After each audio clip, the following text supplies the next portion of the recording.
So, the world of Fnaf Fangames is rather big. There are just so many fan games, some good and some of questionable quality. But hidden between all of these fan games are some, well, controversial ones. Most of the fan games I'll talk about on here are pretty light-hearted and aren't controversial for really bad reasons. But we will talk about some uncomfortable topics. I'll give a warning before I talk about those topics if you wish not to view when I talk about them. Oh, and also this will only cover fan games, not fan game creators. Let us start the video with some more light-hearted controversial fan games and work our way up. Also, I may miss some controversial fan games. If I do, then feel free to comment down which fan games I missed in the comments below. So without further ado, let's start. First up, we have the Return to Freddy's. And, well, its many sequels. The Return to Freddy's franchise is controversial because it's bad.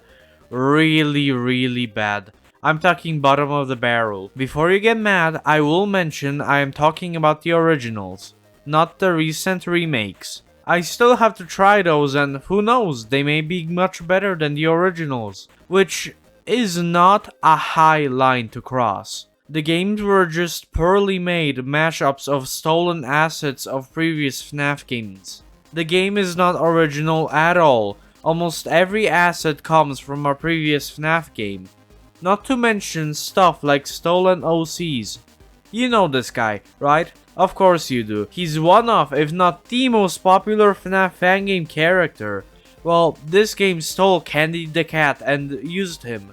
What makes this worse is that this game came out before the first Five Nights at Candy's. The developers straight up stole Candy the Cat.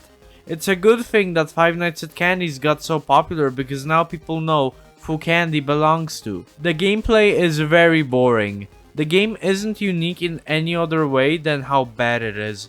It doesn't have a unique style because it's just assets from FNAF. And somehow this game got sequels. Why? Why did this game get sequels?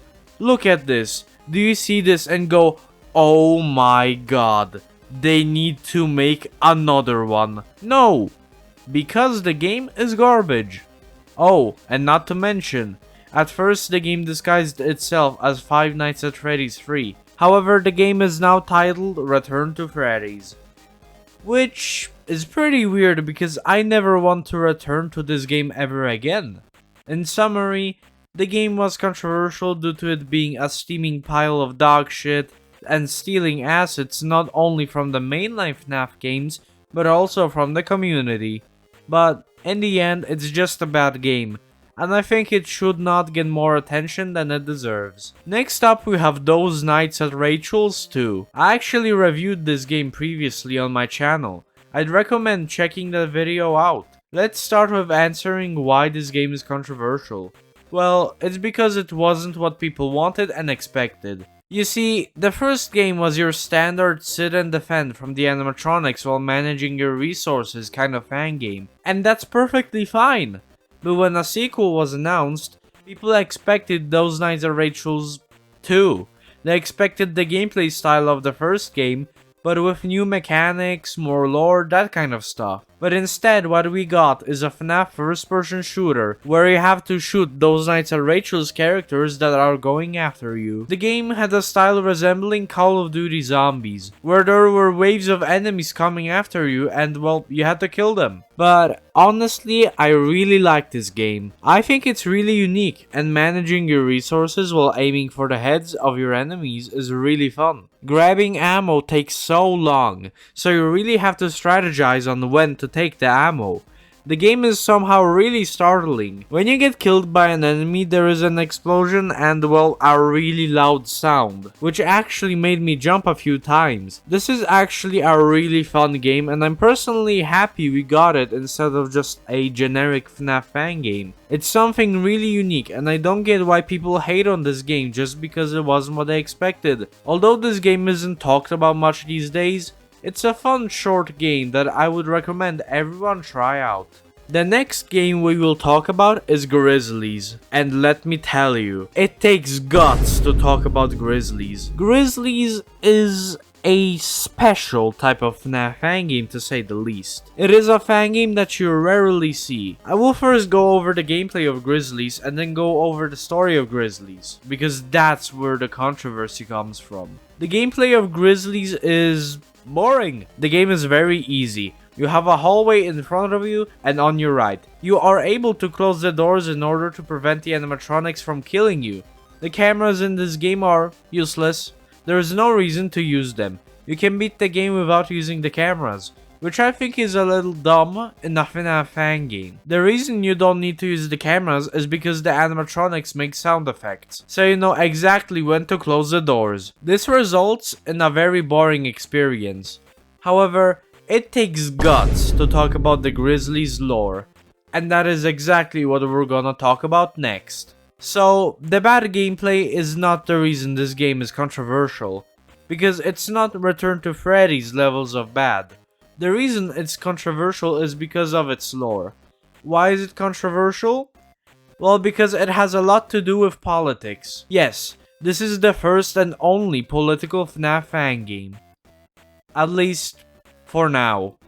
The game is set in the future, and well, we'll only talk about the controversial parts of the lore. AKA, we won't talk about the lore of the restaurant itself, and the fact that your girlfriend cheated on you. The political part of the lore is basically about the elections being rigged, and the president calling you on night 5 and saying he wants to murder you. The plot of Grizzlies is truly God's gift to Earth. The only reason it's controversial is because it is, well, political. I think the game is at least a little satire. I believe it doesn't take itself 100% seriously, which I think is a good thing. You can see this especially with the game's signature phrase, "It takes guts." This phrase is said many times in this game. Even the president says it, and there's just no way that the game isn't poking fun at itself by repeatedly saying the phrase. I personally don't recommend playing the game. Not because it's kind of political, but because it's not fun to play. However, I do recommend watching the VOD of Fnaf's stream, because Fnaf's funny comments on the game definitely make the experience better, because the gameplay itself is very boring. It's definitely a unique experience, to say the least. Is this game controversial? Yeah, I'd say so. But is it an ironic comedic masterpiece? Definitely yes. I'm honestly excited for the sequel. The next Fnaf Fangame I'll talk about is... Yeah, I recommend skipping this section of the video if you're watching it on the TV, or just don't want to see Five Nights at Freddy's pornography / hentai. So, Five Nights in Anime was a heavily sexualized remake of FNAF 1. I think it's pretty clear to see why this game was controversial. I mean, come on. The game contained tons of inappropriate content. I do not recommend playing this game.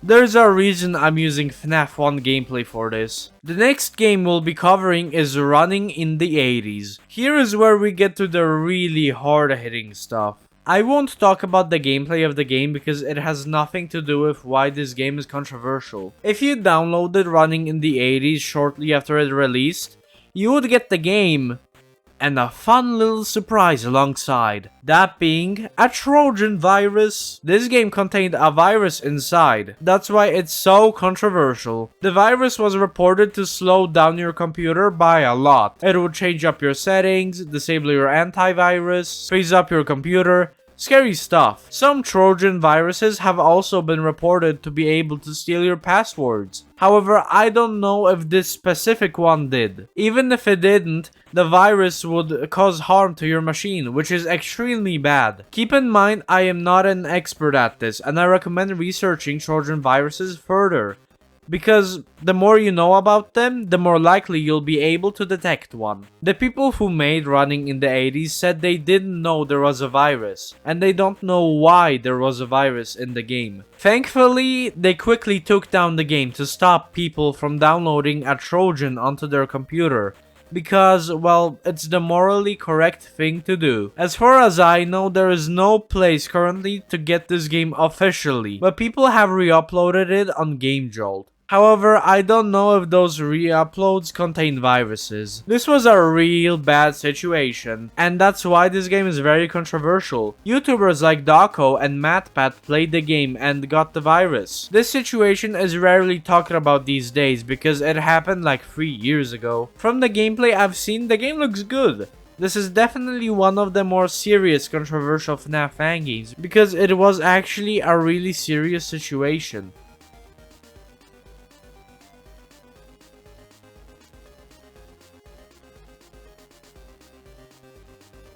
The next fan game is, without a doubt, the most controversial fan game on this list. By a lot. If you are not comfortable with subjects like rape and pedophilia, yeah, definitely skip this section of the video if you're not comfortable with that. We won't be talking about the person who made this game because that's a whole another story. We'll only talk about the game Mimebus. We won't be talking about the gameplay because that is not why this game is controversial. We will be talking about the lore. In this fan game, the purple guy not only kills children, but he also rapes them. This caused a lot of controversy and is absolutely disgusting. And it's not like it was vaguely mentioned or something like that. It is mentioned a lot in the game. Like for example, in this newspaper. I think this is absolutely disgusting. The story would have been the same if they left the child rape part out. There is even a minigame where purple guy drags the girl he's about to rape into the parts and service room while smiling. However, nothing graphic is shown. The game is still on GameJolt and I do not recommend supporting it. Well, we ended on a really bad note. I hope you enjoyed the video. I would really appreciate it if you liked, commented, and maybe even subscribed. Tell me in the comments below if I missed some controversial Fnaf fan games. Keep in mind that this video is just my opinion. This was GameSpeaking, and goodbye.